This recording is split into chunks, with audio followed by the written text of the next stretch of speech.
Again. Okay, we're coming back from closed session. There is nothing to report out from closed session, and we're calling back into to our regular session.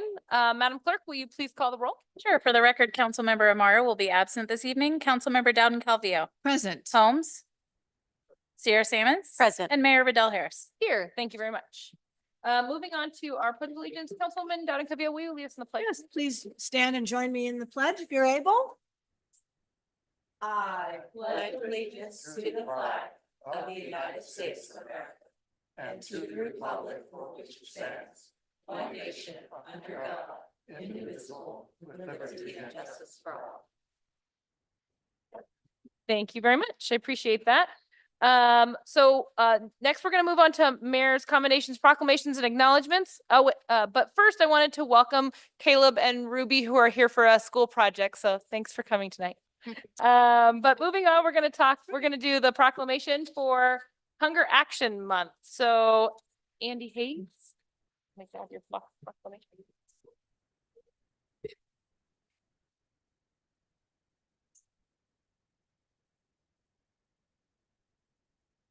For coming.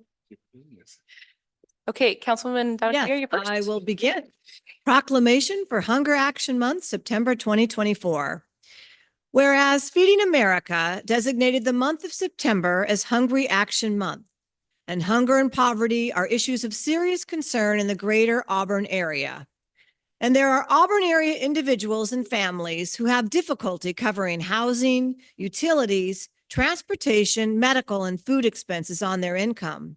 And the Auburn Interfaith Food Closet, an agency partner of Placer Food Bank, provided groceries for meals for 26,080 individuals in 2023, recognizing there is an ongoing need in our community.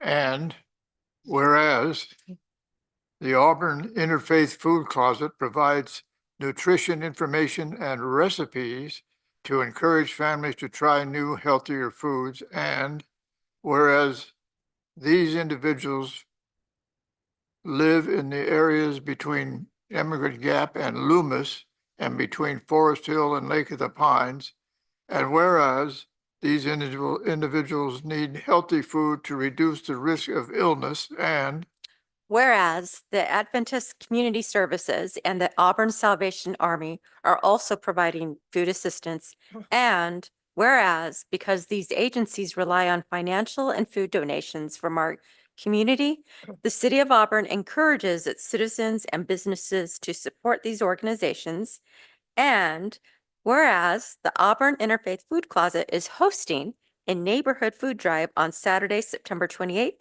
2024, and whereas food collected during this food drive can be delivered to the food closet at 1788 Auburn Ravine Road, Auburn, California, from 10 a.m. to 2 p.m. Now, therefore, be it proclaimed that I, Rachel Vidal Harris, the mayor of the city of Auburn, on behalf of the city council, hereby recognize September as Hunger Action Month and encourage all citizens and businesses to support the efforts of local food agencies to reduce hunger in our area. Thank you so much for your work. I appreciate it so much. There you are. Would you like to say a few words? If I could. Yes, please.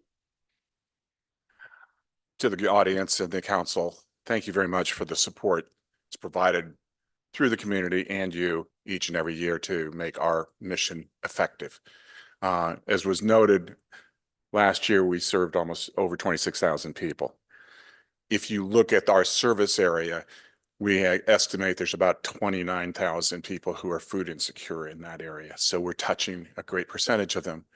It's also interesting that at the depths of COVID, our number of people we needed to serve each month dropped considerably because there were so many government programs that really were in effect. But as those stopped and as inflation has hit these families, we're now 3 times as big as we were.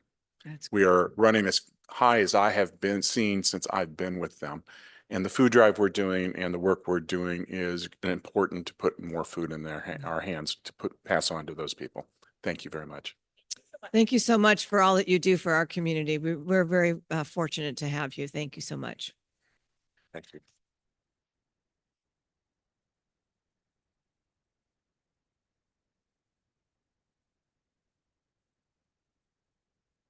Okay, moving on to the adoption of the agenda. I am going to ask that we move item number 8 down to the end of the agenda, because there will be a reception after the commendation for the police chief, and we want everyone to be able to go have cake and not have to come back to a meeting. Yeah. So, are there any other changes to the adoption of the agenda? Okay. If there is no objection, then we will adopt the agenda as amended. Okay, so adopted. Moving on to the consent agenda. All matters listed under the consent calendar are considered to be routine in nature and will be approved by one blanket motion with a roll call vote. There will be no separate action or separate discussion of these items unless persons request specific items to be removed from the consent calendar for discussion and separate action. Any items removed will be considered after the motion to approve the consent calendar. Are there any requests from the council to remove any consent items? Yes, Madam Mayor, I'd like to just remove item 3 and 6, please. 3 and 6. Are there any I'd other? like to remove item 2. Item 2. Okay. Are there any requests from the public to remove any additional items? Okay. Seeing none, I would like to open it for public comment on the remaining consent items on the agenda. Yes, sir.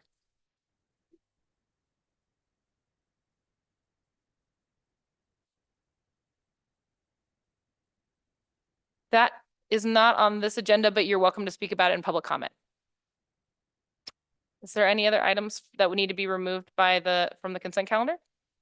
Okay, then I am going to move that we approve the consent calendar as amended. I'll second.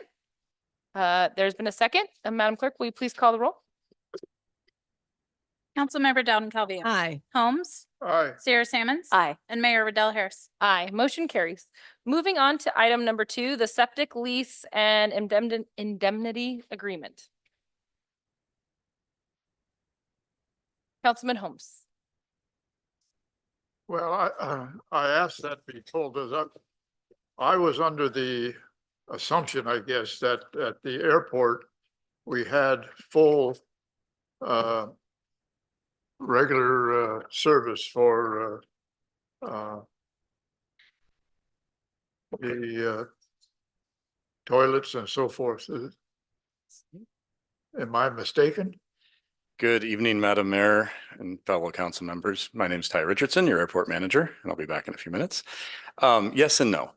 So we have portions of the field that are serviced by sewer, and we have portions of the field that have no access to sewer without building a lift station for several hundreds of thousands, if not millions of dollars. That is in the east end that we've been building out under a contract with our east end developer at this point. So right now, we're far enough away from sewer where the county will approve a sewer on or a septic system on that particular property for that project to provide some sort of sanitary sewer system. So a septic system for them, it fits in the county's code. That way we're 2 parcels away from the sewer hookup. So that's why they've come to us and asked for a licensing agreement for a septic system. I see. Well, since we've had some issues with septic systems and being connected to the sewer system here in the city of Auburn, it just I'm just wondering whether ultimately it's going to cost more to do this septic system rather than spending the money to connect with the sewer system out there.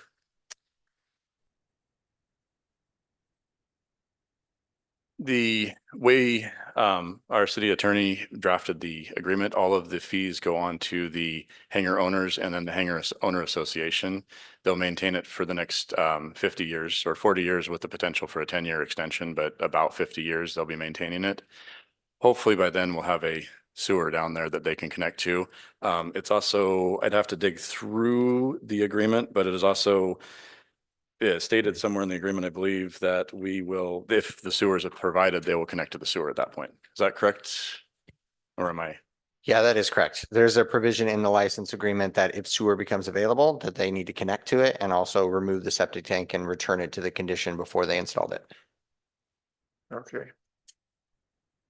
There's also a provision in here for oversight retained by the airport management and the city, Public Works or airport, depending how we want to work it, and that they will, that's an automated system that will be sending us emails and a few other provisions in here about pumping and maintenance of it that will be kind of neck down a little bit as it goes along with the use of the septic. If it needs to be every year, if it needs to be every 6 months, if it needs to be every 3 years, it's going to be based on the reports from a licensed septic person.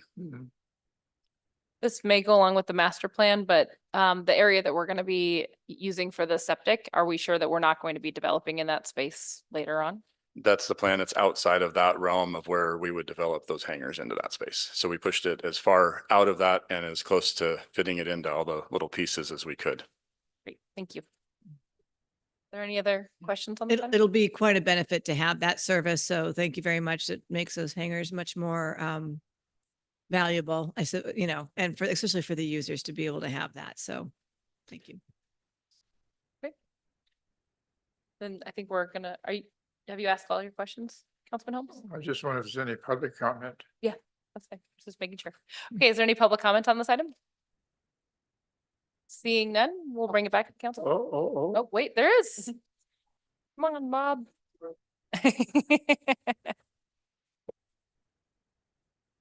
My name is Bob Snyder, resident of Auburn and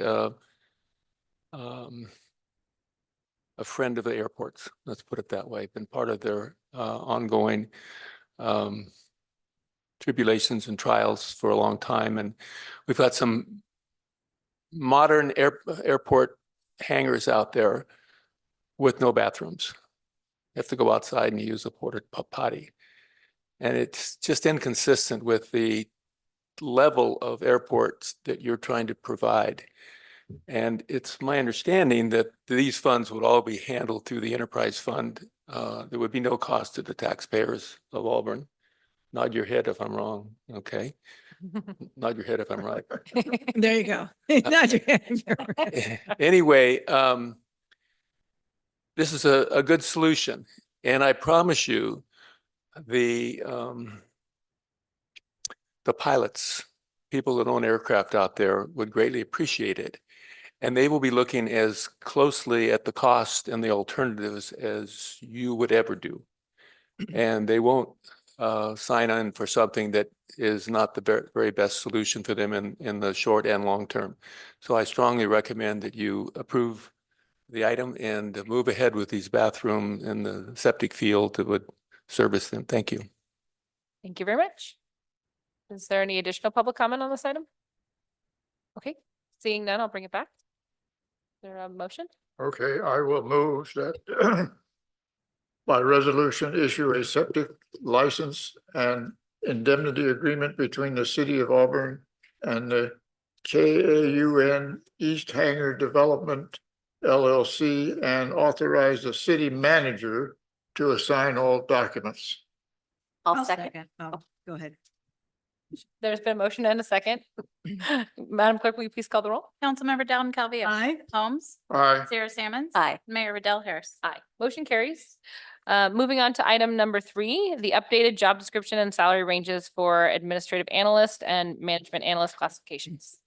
Thank you very much, Madam Mayor. And this is really just a confirmation and for the purposes of the record more and the public, really, I know what the answer is because I did ask, but it was interesting because there says in the staff report, it says that there is a $2,400 one-time savings. And this is really resulting from the individual that's in that classification now is willing to take a decrease in pay to be reallocated into the other position that has a lower salary range. So, but the only question that I have is it says that's a one-time cost savings. Is that not going to be ongoing?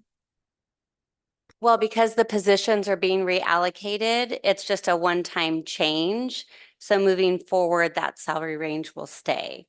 Yes, the So- salary range will stay, but currently that individual is making 20. More, they're yes, making and so more than what next the new year- salary range is. Yeah, So it's an ongoing savings, but because I have another council report in here that's regarding the reallocation Yeah. of the transit manager, we just called it a one-time savings, but it is an ongoing It will be savings with the ongoing. position change.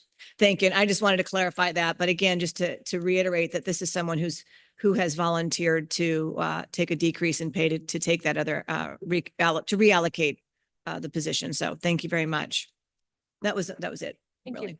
Are there any other questions from council on this item? Just for the record too, that was Jennifer Leal, our Human Resources Director. No problem. Is there any public comment on this item? Okay, Madam Mayor, I'll move by resolution that we approve the updated job descriptions and salary ranges for the admin analyst and the management analyst classifications. Second.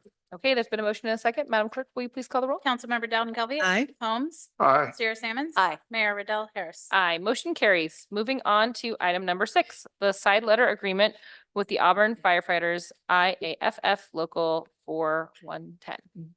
Thank you, Madam Mayor, and I asked to remove this item from consent as well.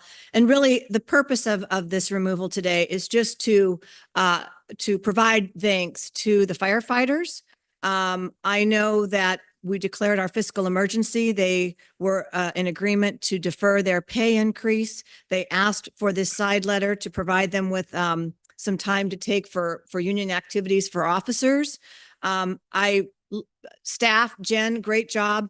I love the fact that this is something we're not paying for directly, and that each of the firefighters will be donating 5 hours of their vacation pay into this pool that will then be utilized by the president, vice president, and other officers of the union to attend union activities like conferences and so forth. And the fact that it stipulates that no overtime shall be as a result of that time taken. So I just really appreciated the willingness to work together on this issue, thanks to the firefighters, and that we thought outside of the box. So thank you very much. Really do appreciate that. That was the only comment that I had, Madam Mayor. Thank you. Are there any other comments or questions from the council?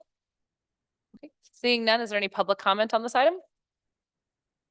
Okay, I'll open it for a motion.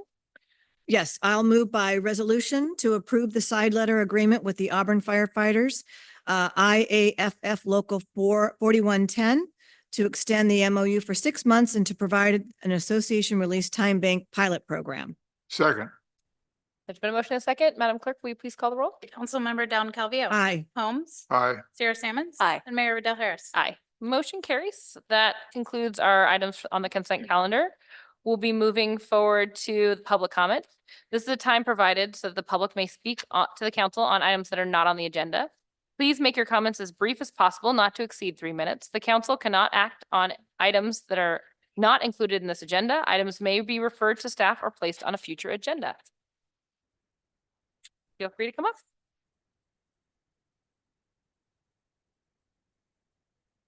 Thank you. Nice experience coming here. I haven't been to a council meeting before. Welcome. I'll read part of my, We're just saying welcome. okay, I'll read part of my comments, but I just wanted to bring out something real quick. That Prop 64 won by something like 57% of Californians, and that is to legalize recreational use for marijuana. It's legal, in my opinion, and others, that we should be able to legally buy it. And so I'm encouraging that we have allow a dispensary in Auburn. It's a legal business, why not? Anyway, just kind of referencing the January 27th front page article in the Auburn Journal, the city council, pretty much as I remember reading, what said, we are waiting for public input. We need to do more research before we consider allowing a cannabis dispensary in Auburn. You may be aware of Jared Turner, the local businessman here. Yeah. After reading the front page article, and I had read his article prior to this, I thought that he gave reams of very valuable information on the pros and cons of a cannabis dispensary. I think he did a really good job on that, and it encouraged me to write a little commentary on the Auburn Journal that was published. In that article, he discussed a lot of the positive reasons for having a dispensary, as well as exposing the myths and unfounded fears surrounding a cannabis dispensary. And he made known that the research was available to the council, as is reams of information on the internet and elsewhere. Just a few things. For those that need it for health benefits, it's there for them. It helps in that regard. It's mostly innocuous and recreation. I would imagine that there are probably council members that use it, one or two, I don't know, but I assume those that do realize how innocuous it is. It's not something that's going to lead you into heroin use or crime. The tax benefits of the city are wonderful. It's good for the economy. It provides employment. It's safe.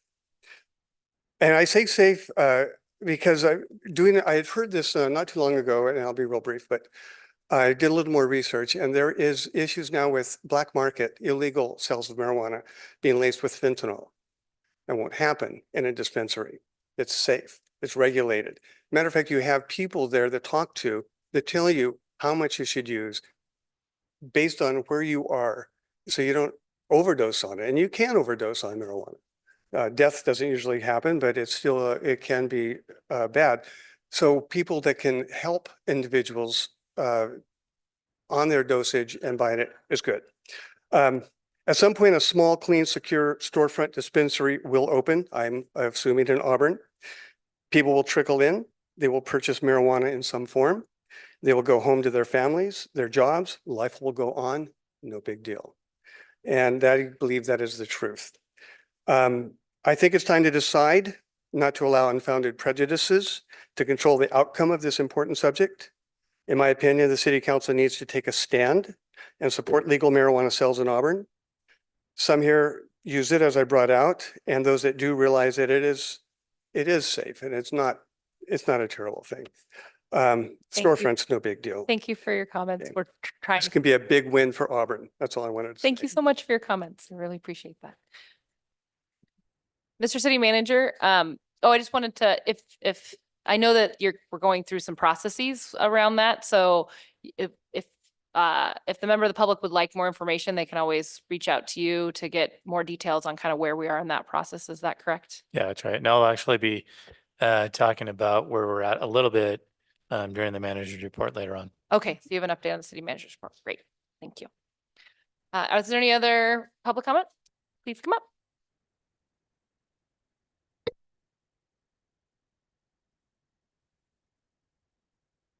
Good evening, Mayor, members of the City Council. My name is Bill O'Connor. I'm here on item number 7, the update on the airport master plan. We're not quite ready for you yet. Oh, okay.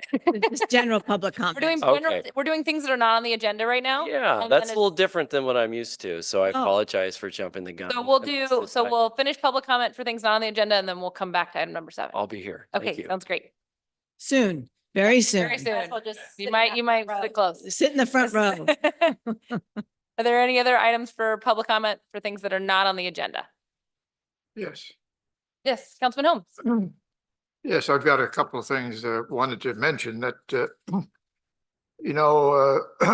a few weeks ago, there was the official launch of the Auburn Quail Trail, Mhm. which allows people to follow the signs and so forth,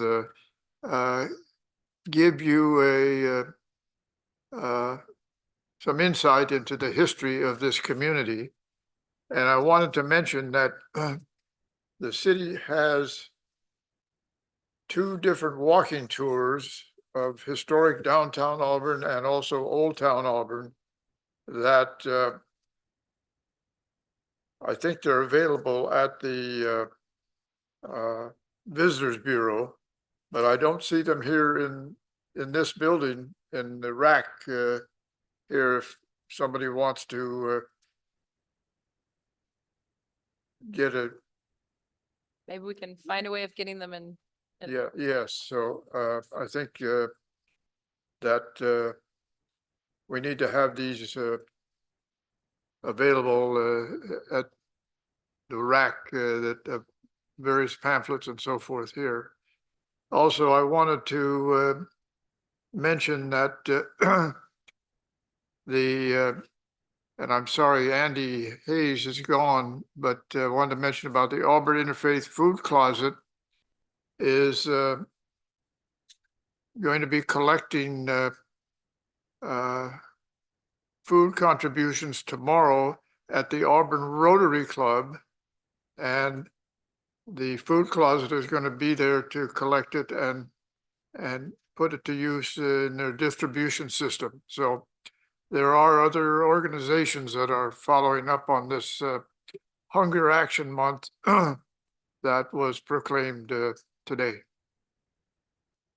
Thank you, Councilman Holmes. I also wanted to remind everyone that the Auburn Symphony is doing their performance in the park on Saturday, and they always do a wonderful performance. So if you're looking for something fun to go out with the family, my kids always enjoy going out and listening to them play in the park. 6 p.m. 6 p.m. on Saturday. On Saturday. The youth, it's the youth orchestra first and then the symphony. Yep. Mhm. Always a good time out there. Yep. So are there any other items of public comment?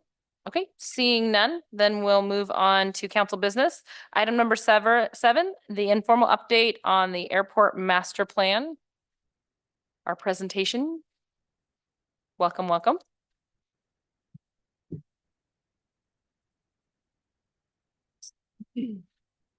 Good evening again, Madam Mayor and council members. Thank you for giving us the opportunity to address you today. I'm Ty Richardson, your airport manager, and I'm pleased to introduce Ryan Hayes, our master plan project manager and a planning department manager for Maiden Hunt. Ryan brings over 2 decades of experience in airport planning and development. His extensive background includes management and development of comprehensive airport master plans, terminal area plans, and environmental studies. Ryan has worked on projects nationwide, showcasing his ability to handle a diverse array of planning challenges. Tonight's presentation marks the beginning of our community outreach phase of the airport master planning. Ryan will provide an update on our progress and discuss the next few steps. Without further ado and more of my speech, please join me in welcoming Ryan Hayes to the podium. Thank you, Ty. Good evening, Madam Mayor, council members. It's a pleasure to be here. I guess I pushed down to go forward. Is that right?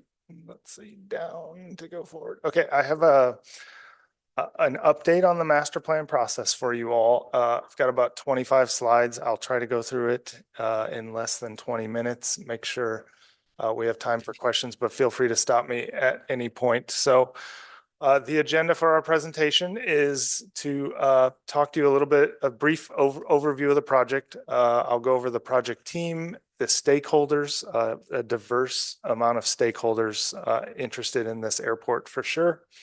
Talk to you a little bit about the project schedule, and then we are in the conceptual development alternative stage, and I have some drawings to share with you. And as Ty mentioned, we're starting the public outreach phase of the process, and we're going to be rolling some of these alternative drawings out to the community in the very near future, and then questions.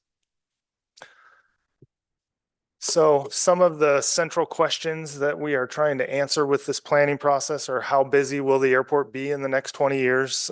What facilities do we need to expand? What facilities are sufficient?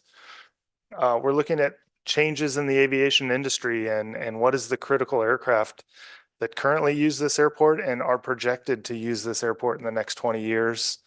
Highest and best use of airport property. There's a limited amount of developable space, as you all know, at the airport. So what's the highest and best use of each of those parcels? What opportunities are there, obviously, for additional economic development at the airport? Is a runway extension feasible? And finally, the terminal considerations on where to site a new terminal are part of the questions we're trying to answer. We include this slide in a lot of our presentations to elected officials just because there's often confusion about what a master plan is and what a master plan is not. It's very much a physical development plan for the airport, a capital improvement program. The there's a land use compatibility element. We want to look at the surrounding land uses at the airport and make sure that future development is compatible with airport operations, and likewise.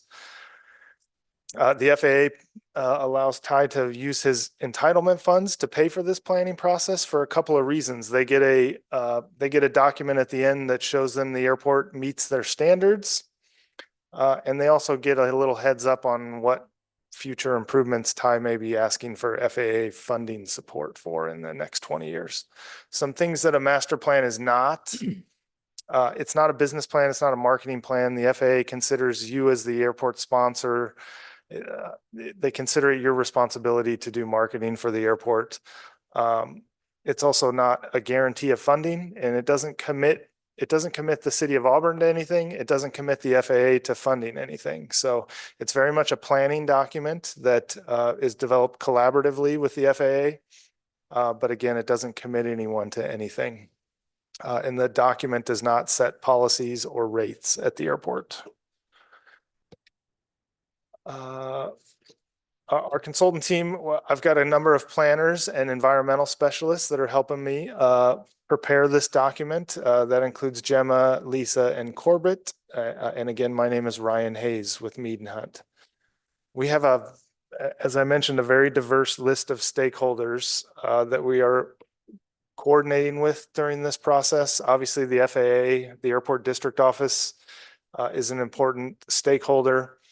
We've got business owners, pilots, community members, flight schools at the airport, the military. This is a public use airport, which means it's open to any classes of aeronautical user. So there's not a heavy amount of military use at the airport, but it is occasionally used by military aircraft.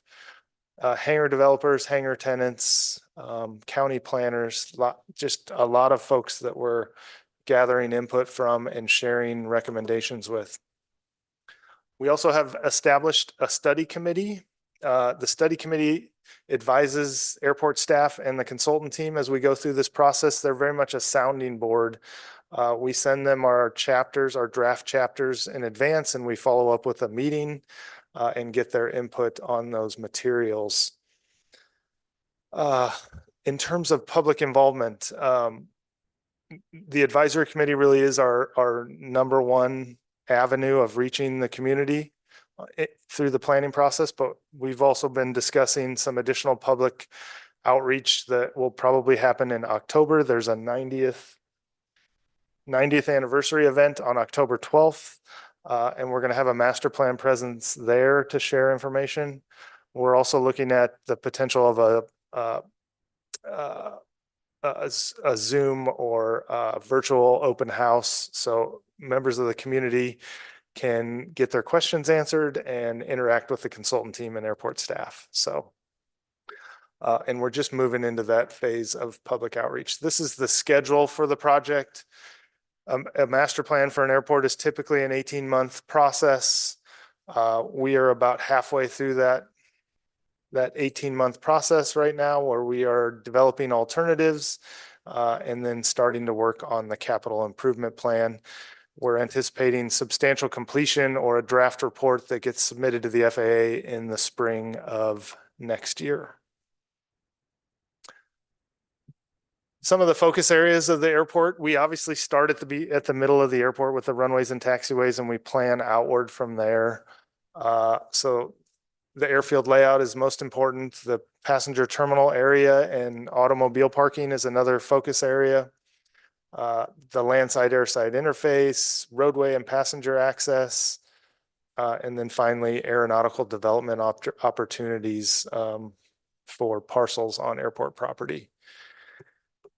This drawing that I'm showing you here is what we call the conceptual development plan, or what the concept plan is for the airport. This is not fully fleshed out. This is what we're working towards through the alternatives process. So I would call your attention on this drawing. We do not show a runway extension yet because we're looking at multiple alternative ways to extend the runway. But I would call your attention to these trapezoidal shape areas off the end of the runway. These are called runway protection zones. And simply put, it's an area where aircraft accidents, while extremely rare, are most likely to take place if they do happen. So the FAA recommends that airport sponsors own that property and keep it free of development. So the other thing that you'll notice on this drawing is the red line is the airport property line. So the RPZs, or the runway protection zones, are fairly close to the end of the property, both east and west. So as we look at runway extension alternatives, we need to consider the potential for land acquisition if those RPZs extend off of the airport property boundary. The other thing I would call your attention to on this drawing is we've shown a couple of bubbles for future hangar development. And we've got very limited space for additional hangar development on the south side. The south side of the airport's almost entirely built out. But in the alternatives process, we're going to work through some detailed layouts of how hangars might fit in those areas. Some areas require some cut of material. Some areas require fill. There's drainage features that need to be dealt with. A lot of planning considerations relative to adding hangars at this airport. But our forecasts indicate that we're going to need to accommodate well over 100 additional based aircraft in the next 20 years. And so finding hangar space for those aircraft is important, and it's a good revenue source for the city. So moving on the subject of runway length, it's important to note that the existing fleet mix is based on the critical aircraft being a twin engine piston driven aircraft, the aircraft like the Beechcraft Baron and the Cessna 421. We don't anticipate that critical aircraft to change. So we're not changing in this master plan. We're not anticipating 747s using the Auburn Airport anytime soon. But we are looking at additional runway length because that will enhance safety. While the airport is completely safe today and used by lots of different types and sizes of aircraft, a little bit of additional runway length will enhance safety for pilots. So, and we want that runway extension to meet FAA standards. So, in terms of how many feet of runway length, the FAA has some guidance documents that utilize these charts. If you're not a pilot, these charts look weird. If you are a pilot, they look very familiar. But basically, in order to accommodate 95% of the small aircraft fleet, the FAA recommended runway length is about 3,650, and the existing runway length is 3,700. So the existing runway length can accommodate about 95% of the fleet. To accommodate 100% of the fleet, the chart shows that we need about 4,200, 4,300 feet of runway length. So that's our recommended runway length based on the FAA's method. We also went through the process of calculating runway length for specific aircraft type. This information comes out of either aircraft planning manufacturing manuals or pilot operating handbooks. Most of these aircraft operate at the airport today. We do show a business jet on the second to last line here, and that aircraft does need a little bit more runway length than what is available at Auburn. But again, jet type aircraft are not our critical fleet mix. So we're shooting for that 4,300 in the short term. We think that amount of runway length is justified, and we're recommending the airport plan for even more, maybe up to 5,000 feet in the long term, although going to 5,000 feet is probably not justified according to the FAA's rules. So this particular drawing shows runway extensions on both east and west to get the airport to 4,300 feet. And you can see that RPZ that we talked about earlier, the blue trapezoid, runs right up to the edge of airport property to the east and almost to the edge of airport property to the west with a 4,300 foot extension. So we're looking at alternatives to extend in both directions or split the extension in both directions and see what makes the most sense. And then we'll evaluate the cost of those as well. To get to 5,000 feet, we've shown, again, extensions on both ends, but as you can see, the trapezoid runway protection zone extends well off airport property and would require about 5 acres of land acquisition. We're not recommending 5,000 feet today. We're recommending the airport put it on the planning documents and start having the conversations with the FAA about protecting the ability to extend the runway to 5,000 feet in the future, essentially. So moving on from the runway to the terminal building obviously is a little bit outdated and not meeting current requirements. So we're recommending a future terminal that includes space for FBO, space for office, administrative space, and a restaurant. And kind of a reconfiguration of the area that surrounds the terminal, both on the land side, the vehicle parking, and on the air side, the aircraft parking. We've got a couple of concepts that we've developed so far. So the existing terminal footprint is shown in a dashed line on these drawings. And we're looking at kind of backing it up to the south. This concept on the right shows a 28,000 square foot footprint and envisions a single story terminal administrative building. On the left, you can see the footprint of the building is smaller, with the thought that this might be a 2-level or multi-story mixed-use terminal administration building. We've also looked at some reconfiguration of the apron and reconfiguration of vehicle parking on both of these alternatives. So we're working through these with Ty and airport staff right now. One of the other issues being one of the other planning considerations for the airport master plan is the interface between landside and airside. And that's essentially delineated by this green line on the graphic. If that green line changes or stays the same is a consideration, but trying to better define what's airside and what's landside is a consideration of the master plan. On the subject of hangars, this is just a little bit of a zoom in of our various hangar areas that we're looking at on the south.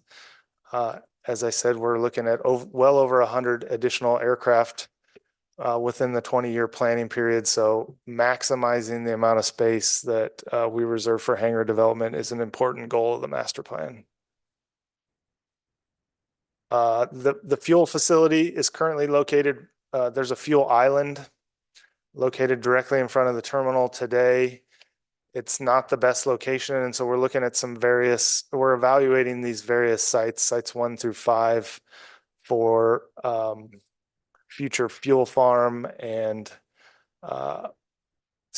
fuel storage facilities.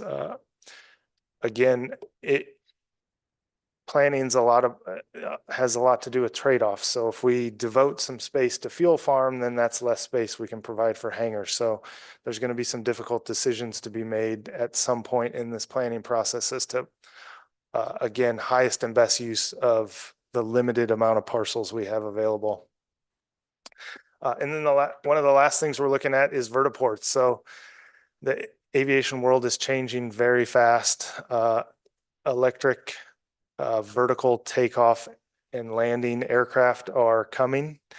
There's a lot of debate about how soon they're going to be here. They're flying. None of them are certified yet, but we do anticipate them to show up within the planning period. So we want to think about it in this master plan. The FAA has some draft guidance out for these type of aircraft, and it very much follows the guidance for accommodating helicopters currently. But they're doing a lot of analysis and the guidance is not finalized. So we're using the draft guidance.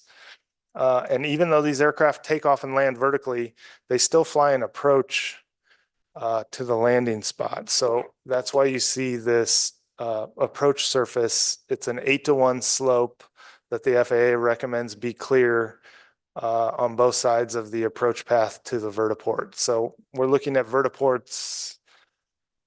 This one is on, site one is on the north side of the airport, and we've got some alternatives, sites 2 through 5 on the south side of the airport. But again,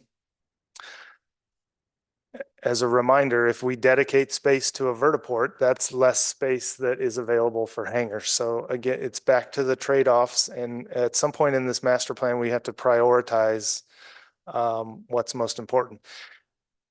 The good thing about helicopters and vertical takeoff aircraft is they can also fly the approaches to the runway, which is basically how the helicopters operate today. And then they hover taxi over to the parking spaces. So that's another consideration. Just wanted to show you those. So we have all of these alternative drawings. We have hangar alternatives, vertiport alternatives, fuel farm alternatives, terminal alternatives, runway extension alternatives. The next step in the process is really to screen all those alternatives and make some recommendations to you all. And these are some of the screening criteria.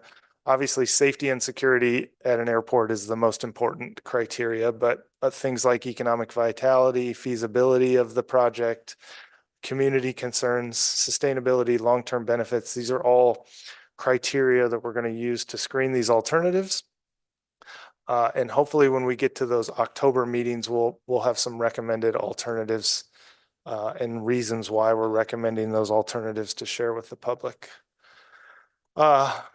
So this is my last slide, just next steps after today. Again, screen and select alternatives, finalize the concept plan. Then we turn that concept plan into a list of projects and we do cost estimates on those. We develop an airport layout plan that gets submitted to the FAA. And then again, the outreach study committee meeting later this month and a open house in October. So that is it. Thank you very much for listening. Thank you so much for your presentation. Counselor, are there any questions on this item? Yes. On this presentation? Okay, I didn't Councilman, have questions, but I have comments. So do you want those now or just questions? let's start with questions and then we can do comments. Councilman Holmes? Do you have- Yes, I'm curious, how many aircraft are based at the Auburn Airport, and break that down into fixed wing and helicopters are currently based there. Have those numbers? Let's see how good your memory is. Oh, I've honestly slept since the last time I looked at those, sir, and I could get them for you. I can approximate. We have about 250 total aircraft, and I believe we have roughly 8 or 9 rotor wings. So out of that 250, we have about 8 or 9. And if somebody is visiting, so they come in, they're not based in Auburn, how is it determined where they park? So currently, if they're a rotor wing, they take one of the available helipads and they pay a nightly fee of $7 a night. If they're a fixed wing, they will take either a twin or a single parking spot that are painted with blue tees.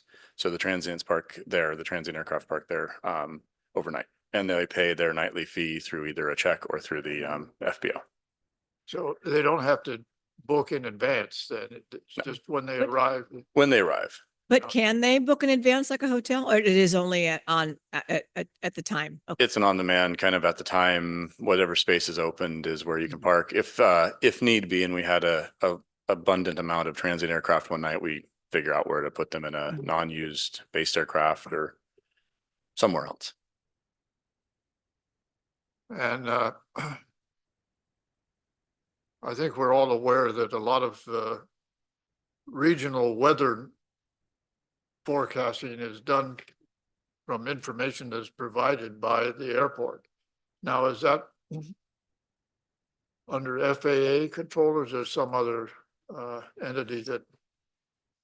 It's a mixed answer. So we have a contract with a company called All Weather that designs the AWAS 3 that we have in place, and they install them around the world. And then the FAA once a year comes out and meets us on site with our contractor with the AWAS 3 and All Weather to make sure and verify what they've been writing down is accurate, what they've been doing is right. And they come every other month to do a service for the AWAS to keep the lenses, mirrors, sensors, and everything else working and to keep the bees away from things that shouldn't, Okay, where they're and building and stuff. I'm assuming that's all done automatically. There's not a physician, somebody, No, they come out with sensors and they verify whether the humidity sensor is right, whether the visibility sensor is right, the humidity, the wind yeah, direction. but on a sensor and all daily that. basis, there's not somebody there.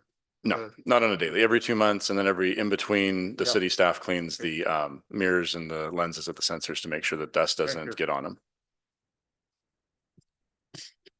That all you had, Councilman Sierra Simmons? I just have one question. It's about the vertiports. You had made the point that if we have a vertiport, we would have to make that choice of less hangars.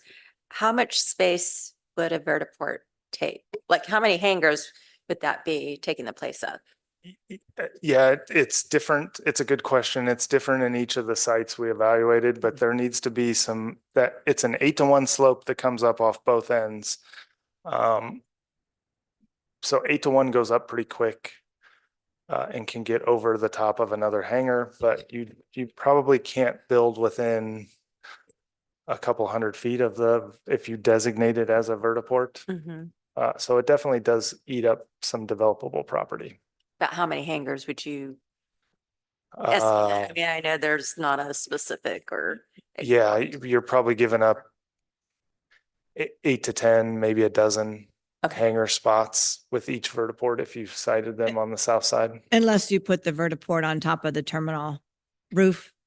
That's another So option. that, Yes. we had the benefit of having that presentation before. It was a very lengthy presentation and I liked that idea of putting it on the roof. I mean, because you wouldn't really have to take up the extra space. So. But it's important to plan for the future, it really is. So, yeah. Thank you. I just had a quick question. Once this gets completed, then what's the process? So say we didn't decide to do one right this second because there's not really technology that's really working yet that's doing that. How hard is it to change things afterwards? A lot happens in 20 years. And so how does that work? And then also, I guess the second question is, once we make these decisions, nothing's funded. There's no ability to move forward with anything necessarily right off the bat. So how does the process go for actually deciding when to move forward with things and how to approach funding? Yeah, thank you for the question, Madam Mayor. The FAA does recognize that the aviation industry is very dynamic. Things are changing constantly. And so the recommendation is every 7 to 10 years, you undertake a master plan process like this. Or if things change really fast, let's say you had a eVTOL manufacturer that wanted a base here at your airport. That would be a significant change. And you just did a master plan 2 years ago, they would fund another one. Okay. To help you evaluate that significant change to your facility. So, but you also have the opportunity to change the airport layout plan every year. If you decide we wanted the vertiport here, but now we're going to put a hangar here, so we want to move it here. That's the FAA calls those pen and ink changes because they used to do it literally with a pen before the computer aided drafting days, but you have the opportunity to change your airport layout plan at any time. This is your facility. You all operate it. It's your decision. Okay. And then the implementation and funding piece? Yeah, so we will put together a implementation plan and we'll prioritize what we think are the highest priority projects and we'll put them in order.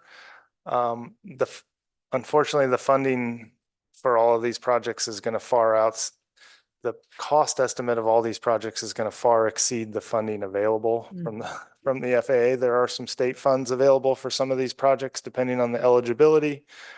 But we'll try to do our best to turn over every rock and look for every possible funding source for each of these projects. But sometimes airports have some high needs that they just can't fund. And in that case, you just got to slip the projects into future years. Is all the funding for all these projects always done by the FAA? Do you have a private industry that helps to fund things on airports? Absolutely. Private industry is also an option, particularly for things like hangars. The FAA prefers that their funds go to runways and taxiways first. Okay. Public safety. Yes. Safety items. Okay. Thank you. I have another question. Okay, Councilman Holmes? Many years ago, the airport manager and his family lived at the airport. Now, I'm wondering if that building still exists and what it's being used for now. I don't know. Do you know, Ty? I don't know. I would have to guess maybe it's where the terminal building is currently. It seemed like a residence at one point, but I don't have any knowledge. I haven't found anything in the records about it. All right, well, yeah, I think it is what is now the terminal building, but there was a pilot's lounge in that same building. That would make sense. The second floor where the Civil Air Patrol is based has a full shower and restroom that was Yeah, more like a yeah, residence. Yeah. All right, thank you. Mhm. All right. Did you have some comments? I did. I just wanted to, and again, I think some of us are not, if not all of us, had the opportunity to be briefed last week on this, and so really do appreciate it. You know, our airport is such a valuable asset to us. It's a true gem. And I think it's incredibly important that we take these proactive steps to plan. I appreciate the stakeholders, the list of stakeholders that we've had participate in this process, because it's really important to get their input. They're out there on a day-to-day basis. And so, it's interesting because some of this development, we talked about the landfill and what parts might be affected by the plans in here, because that's out there as well. And it reminded me that I need to get out and have a little tour of that back area, because it's been a very, very long time. So the city manager promised that we'd go out and take a little tour of that. We talked about the aeronautical interface boundary, and we know that that's been kind of a touchy subject. And so we were talking about ways that we could enhance public safety from the perspective of the airport, as well as have an inviting atmosphere, because it's incredibly important for the users out there. We know that fences have killed some airports. But so that, I know that's still something that we're constantly discussing, but we talked about maybe some plants or something, some way, or something short, so it was protecting people from just driving out there on the runway, but also ensuring that we're inviting and open, and that we have the benefit of that open feeling, because it is really important to our users, and no one's interested in a chain link 6-foot fence. I'm not, that's for sure. So, but so we had to plan for that. So I appreciate, that we are still in discussions and talking about that. But very overall, really appreciate that. I love the discussion on the vertiports.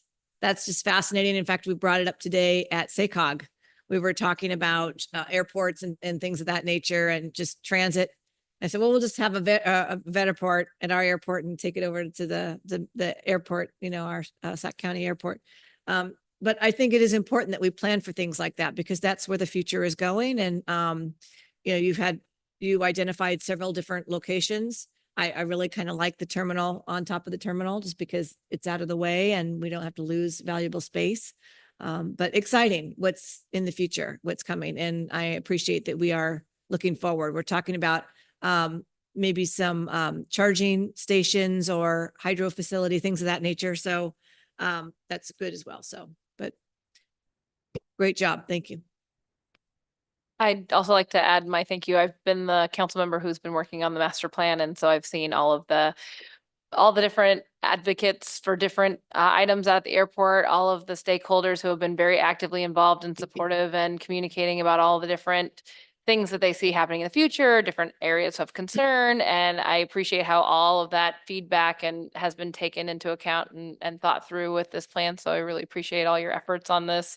And things will change and things will come up. And as soon as you make a plan, it's outdated and you have to, kind of move things along. But it's important that we take this time to kind of catalog where we are, where we think things are going, and make that plan moving forward, so we have some ways to move forward. So I appreciate all of your time and everyone out at the airport and everyone on the committees that have worked on this. And I look forward to getting more public comment from those who are not involved in the airport, because I think that's going to be a critical step too. We've heard a lot from folks who are very involved and day to day or out there. And I think it's important to get the rest of the community involved. And so I appreciate you speaking to that as well. So thank you very much. Yeah. Thank you for volunteering for our study committee.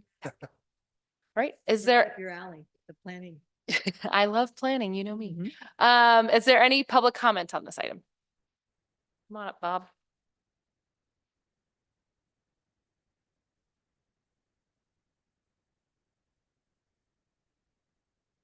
Bob Snyder again, City of Auburn. I want to thank you and compliment you on your relationship with the airport now. It hasn't always been great, but it has certainly been great in the last 15 or 17, 18 years. It takes work to do that. It takes meet and hunt to do a master plan and to keep everybody up to speed and think about the important safety considerations that go into an airport. I stood up so I could just tell you about one thing, one experience, actually it was 3 experiences I've had with the airport and working with the airport folks. There's another group that has control over the land use outside the airport. It's called the Land Use Airport Commission, something like that. And it's made up of county officials, not city officials. You're not on it. You don't see the agenda. You don't know what's happening there. And in the past, there have been a few cases where the county's planning department and apparatus forgot about the city of Auburn when they were approving land uses in the takeoff area that just to the west of the airport that extends all the way to Rec Park. There are rules and requirements, best practices about what not to have there. Schools are not supposed to be included in that area. And every once in a while, somebody comes up with a great idea to create a new school and buildings in that zone. And the county has, in the past, approved them, oblivious to everybody else going on here. And then we had to react and mobilize and create a problem. My advice to you as sitting council people now is make sure in your 2x2s with the county that they know that you know that there's a land use mission and that you have to be part of the planning process. It isn't asking too much of them. It's just they forget. They're big operation and new people come along and they forget that, oh, what about the city here? So just raise your hand and make sure that they know you know that that's important what happens outside the airport. Thank you. Thank you. I know that we have been taking a much more active role with communicating, and Ty's been very involved with things going on with the county. So I think we're getting more input and more feedback and more communication with the county than we have in the past. So And that's PCTPA plays a role in that too, because we actually take a look at some of those uses and approve or deny. So the city is involved that way too. great. Did you? Yeah, please do. Yeah, so we have, as the airport department under Jonathan's tutelage, Jonathan and I have both been making, and I know the city council has as well, making a very good effort to stay in front of that and to meet with the Placer County planning and to be involved in those discussions before they get to that level of trying to design on a piece of paper where the houses will go. We are talking about the airport land use compatibility plan. So we've been taking your advice, and thank you for your advice too. Mhm. Thank you, Ty. Please.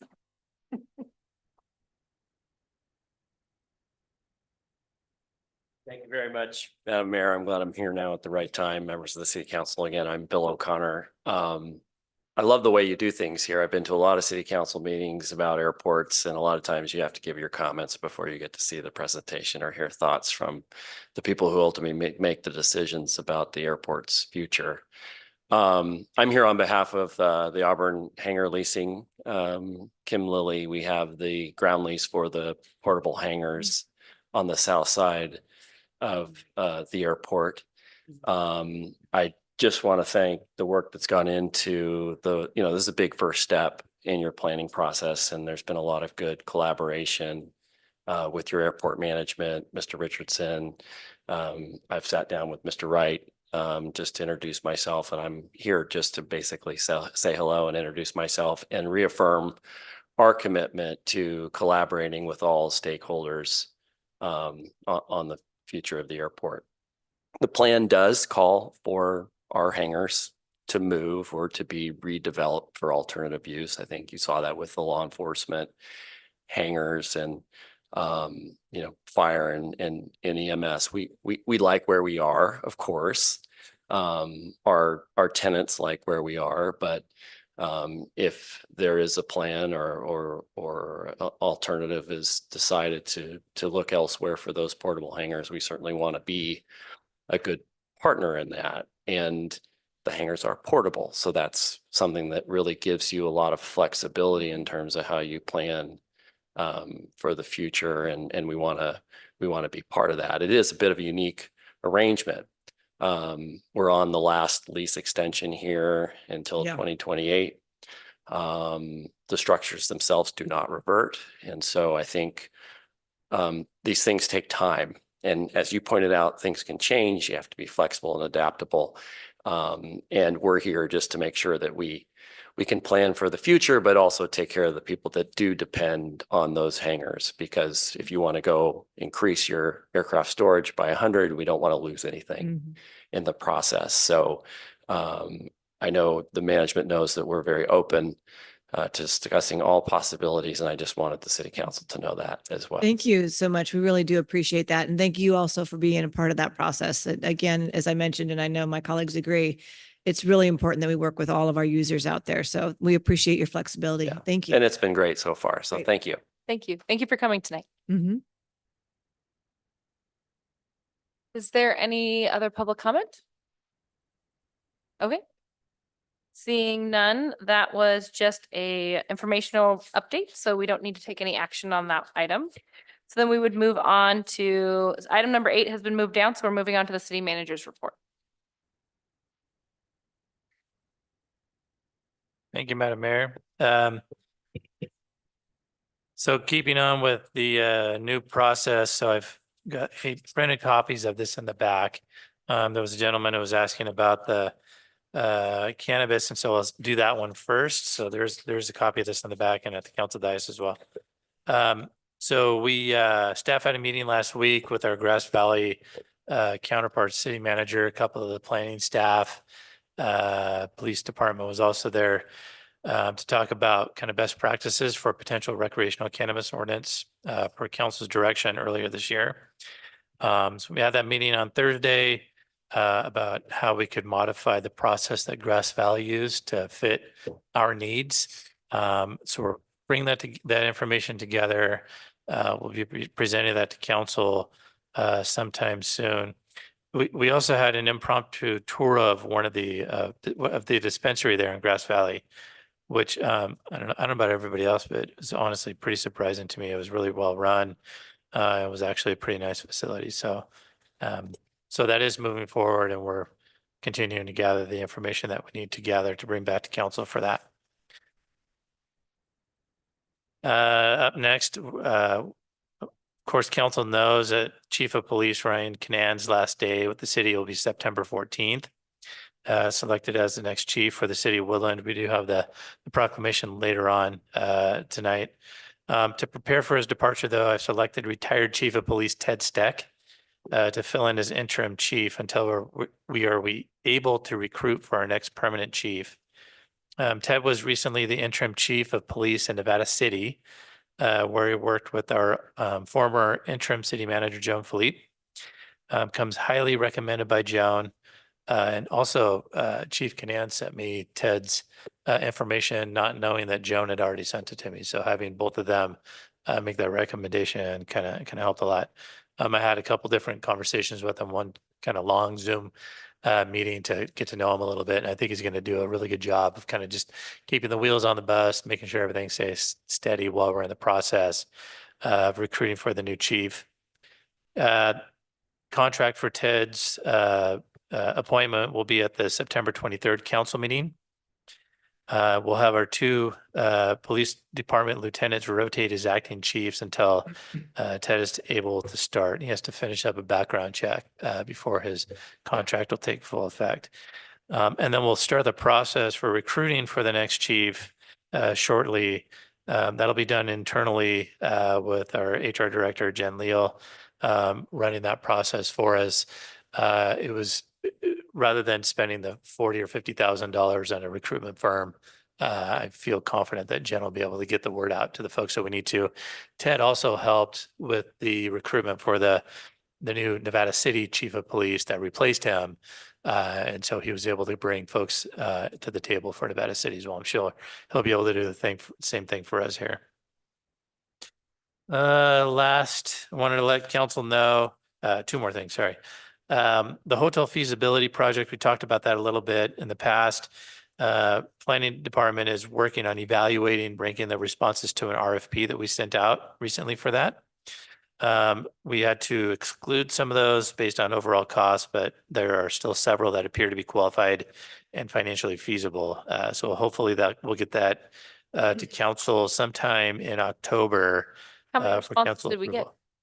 We got, is it 5 or 6? Somewhere.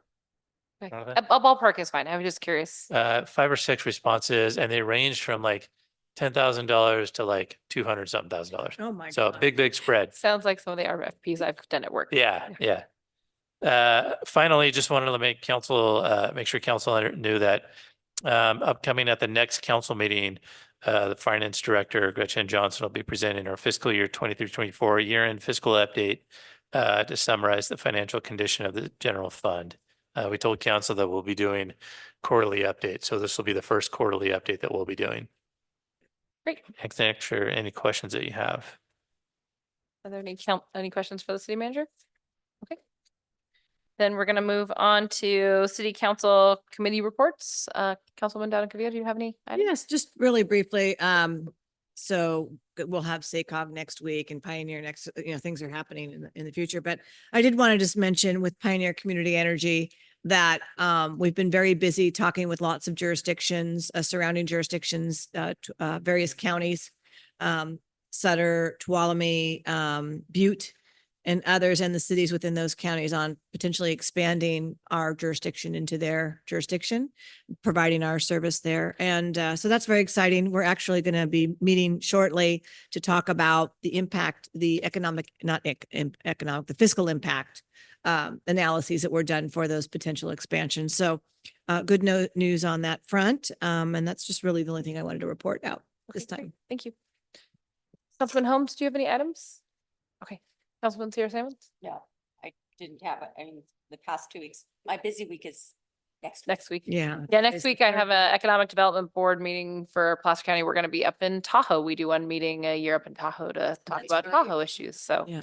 so that'll be nice next week. Okay. Then we're going to close that piece. And we're going to go back to item number 8, which is the commendation for the police chief, Ryan Canan. Come on up.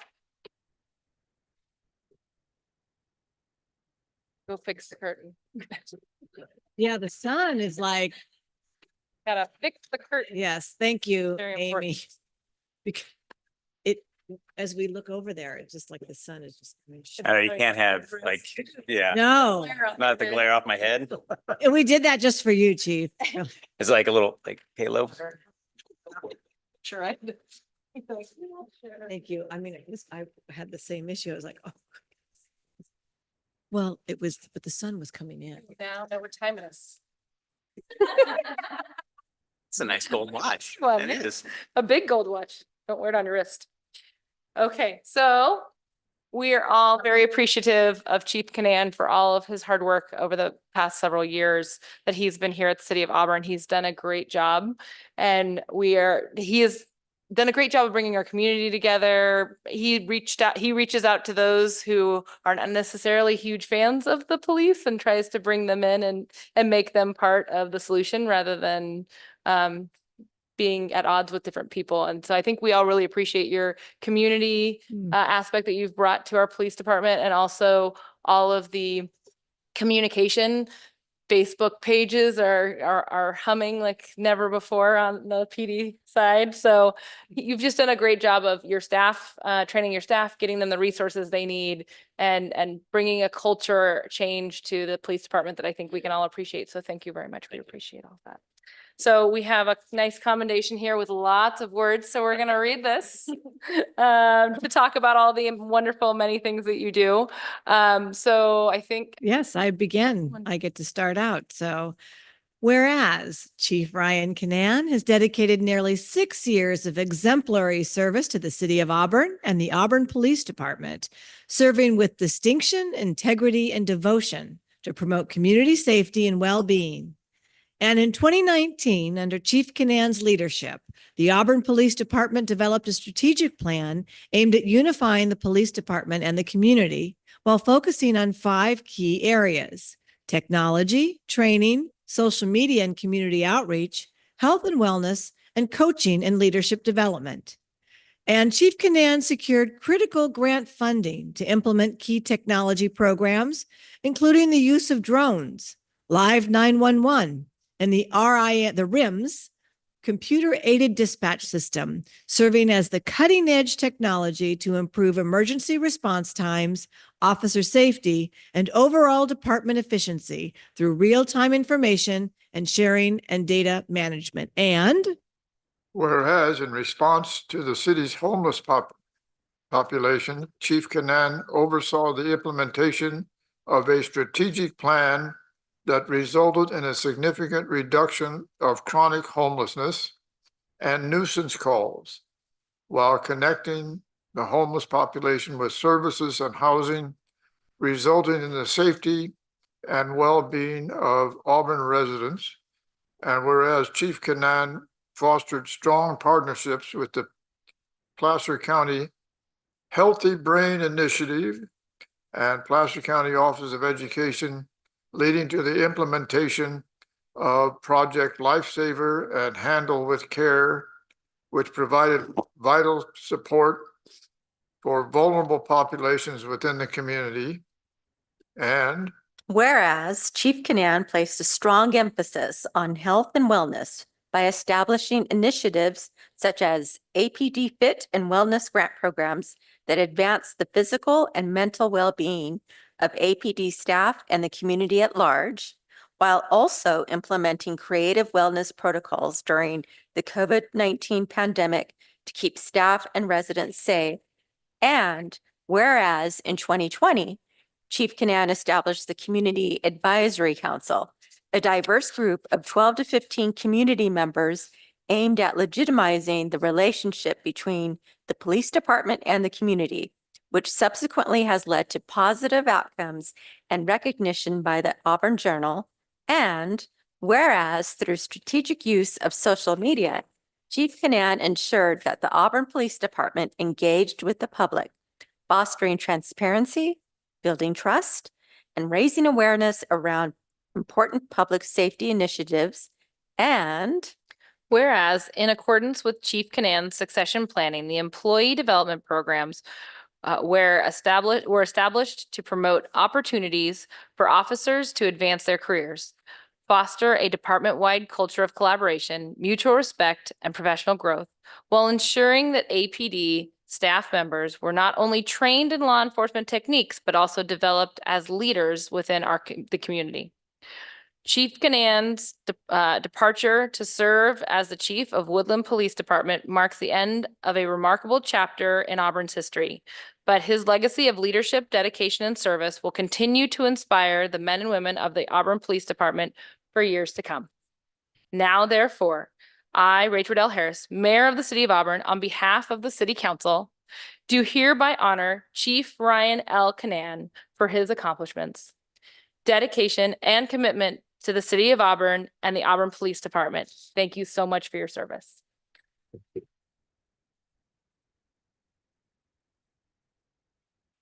Oh, you can excited.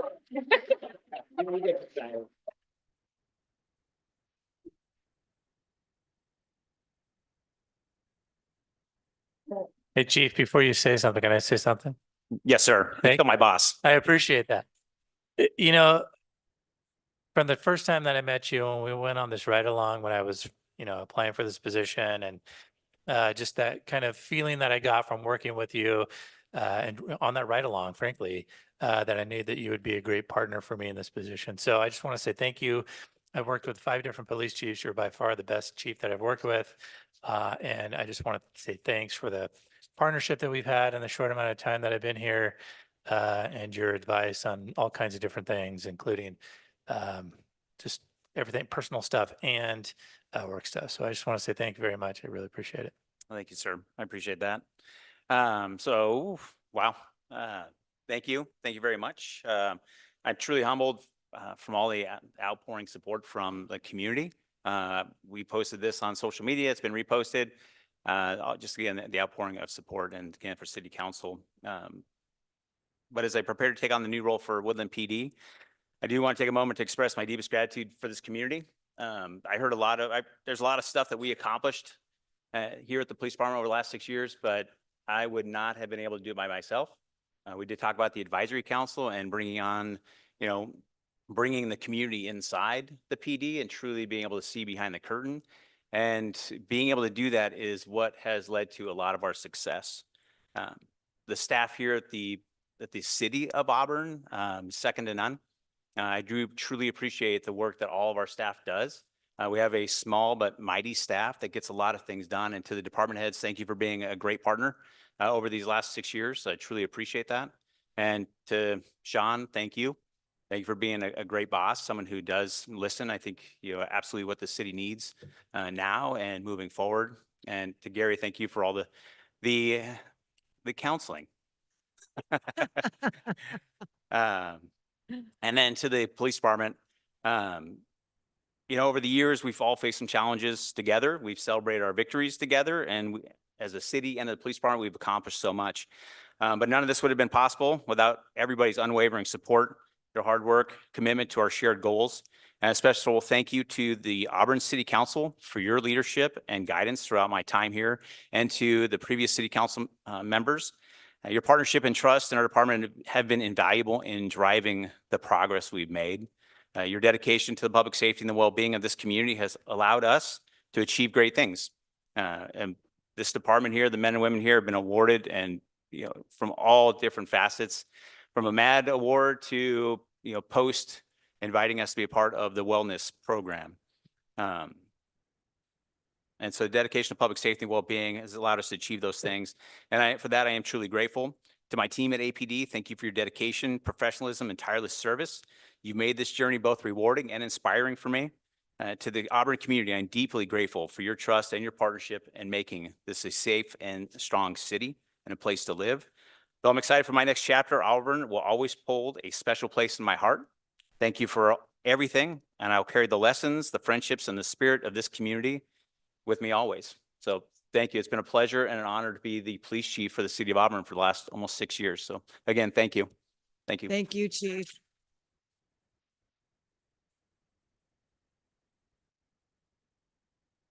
I think there's cake. Yeah. I believe there is cake. Do we want to take any pictures or anything, or we do that afterward? We'll close the meeting and then. Oh, is there any public comment about how wonderful Chief Canan is? Oh, only good comments. Bolo had something to say earlier, so. Yeah.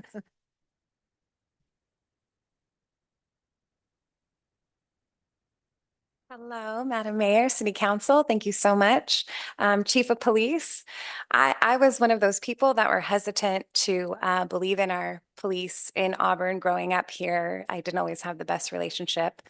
And he invited me into the advisory council. And for the last 3 years, I think 2-3 years, I've been serving eagerly. And I just have to say that what he's done for our community has there really truly are no words for it. My son at one point walked up to him and said, "Do you know who my mom is?"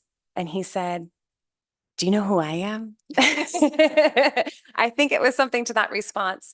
And we couldn't be prouder. And I'm really excited. I actually just got admitted as YOLO's artist resident. And so I will continue to work with our chief, our no longer chief, but our very fine chief. So just wanted to show my gratitude for myself, as well as some of our advisory council had asked me to show gratitude from them. So thank you so much. Thank you so much.